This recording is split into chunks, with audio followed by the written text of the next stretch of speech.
It's time to address a very large elephant in the room, one that has many forms and ways of looking at different times. We've all seen it, but maybe chosen to ignore it.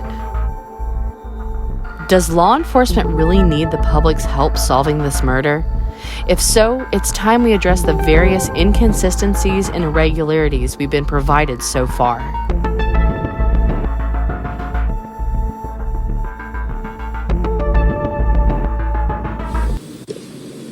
Should people in this community be concerned about someone running around targeting children? My response is no. I feel safe for this community. Whether or not folks should be alert and watchful, that's a true statement, a fair statement. But we always encourage that folks always do that. Do you think it was a random act, or? We're not going to comment on that at this time. The previous clip was from a press conference that was held on February 15th, 2017, a day after the bodies were found. After a question was posed to Sheriff Tobe Lesenby and Sergeant Kim Riley if the community and its children was in any sort of immediate danger after the murders, Tobe responds that he believes the community is safe. Furthermore, he advised that being watchful and careful in all situations is important, but that's never something they haven't enforced. A reporter then asks if they believe that this was a random act. Kim Riley responds with that they can't answer that at this time. So, with that being said, was the town not to worry that there was a child murderer loose in their small community? Were they supposed to just take Lesenby at his word that there was no immediate danger? Why could no information be provided to quell their fears if this was true? And to take it a step further, why could they also not speak of it being a potentially random incident?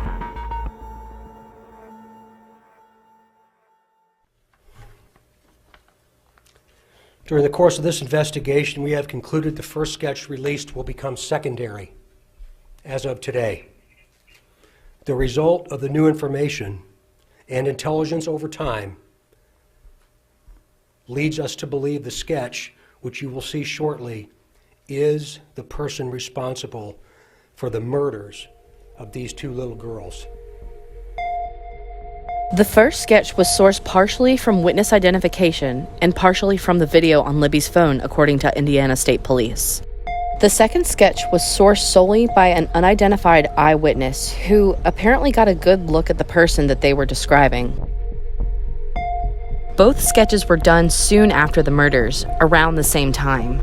Law enforcement states in the aforementioned press conference that the first sketch should now become secondary. Well, obviously this new sketch, we've all been looking for the wrong man for 2.5 years. When we go to the artist and try to get the artist to create a rendition of what we think we saw, many times it's not what we really did see. The police have gone on to say that, in fact, the sketches are two renditions of the same man. They've also said that the murderer may look like a mixture of the two images. So, after all of that is said and done, what do you think law enforcement is asking out of the sketches? Who should we be looking for? And should we be even looking at all?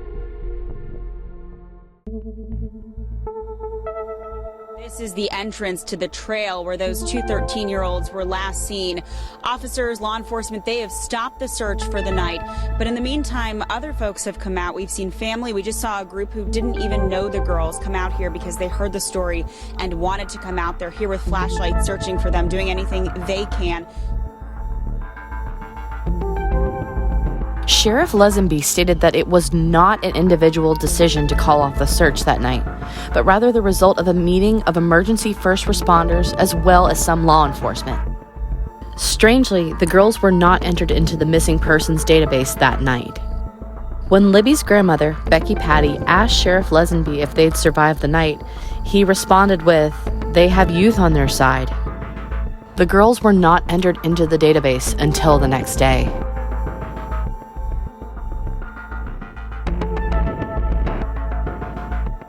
Could they have really thought that the girls ran off? What if they were hurt or lost? Cold? It was February in the Midwest, after all. So what do you think of law enforcement calling off the search that first night?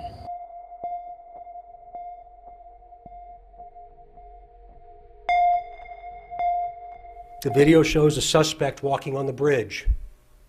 When you see the video, watch the person's mannerisms as they walk. Watch the mannerisms as he walks. Do you recognize the mannerisms as being someone that you might know? Remember, he is walking on the former railroad bridge. Because of the deteriorated condition of the bridge, the suspect is not walking naturally due to the spacing between the ties.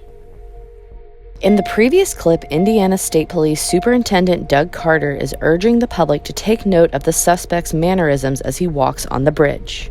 By definition, a mannerism is a habitual gesture or way of speaking or behaving, an idiosyncrasy. Carter goes on to say to keep in mind that the suspect is not walking naturally due to the condition of the bridge and the spacing between the ties. So if we as the public are being asked to help identify and recognize a certain habitual movement or gesture made by the person in the video, but the person isn't functioning in a way that they normally do, then what exactly are we supposed to be looking at? It's fair to say that a 1.5-second video clip doesn't yield much time to notice any particular behavior either, unless there is something so specific that it can be noticed with the person not walking normally and in such a short amount of time. So, what do you think? Is the video clip enough for someone close to the killer to recognize their brother, father, uncle, or friend? Do you think it's possible to pick out a specific mannerism a person has when they're walking unnaturally and with such a short clip? And above all, what do you believe law enforcement is trying to point out to us that we've seemingly been missing this whole time?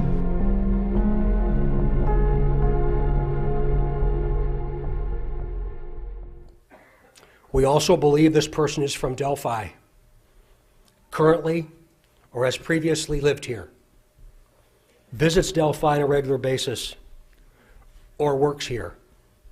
The April 2019 presser made it fairly apparent that law enforcement believes that the murderer has strong ties to Delphi. Both local and state law enforcement, and even the FBI, have stated that this is a nationwide search. While I fully understand that it is within the realm of possibility for a person to travel from state to state, why have the police stressed that this person has been hiding in plain sight this whole time? Delphi has a population of just under 3,000. The male population sits at about 1,400, which is a fairly small pool of people to possibly pull from. Shortly after the murders, the FBI began a billboard campaign all around the country with information on the case.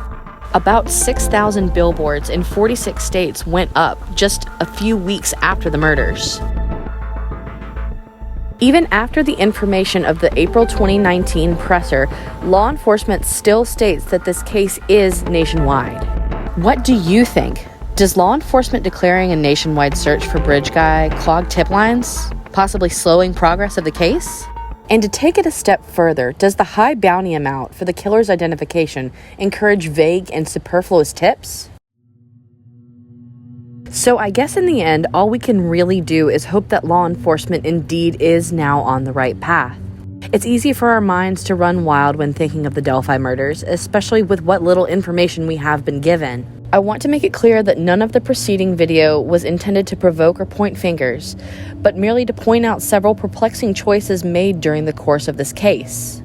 So, what do you think? We're interested in hearing your opinions. There's a quote that says, "If something doesn't feel right, then it probably isn't." But all we can do is hope that one day we'll be able to know the answer to this question. And you want to know what we know. And one day, you will.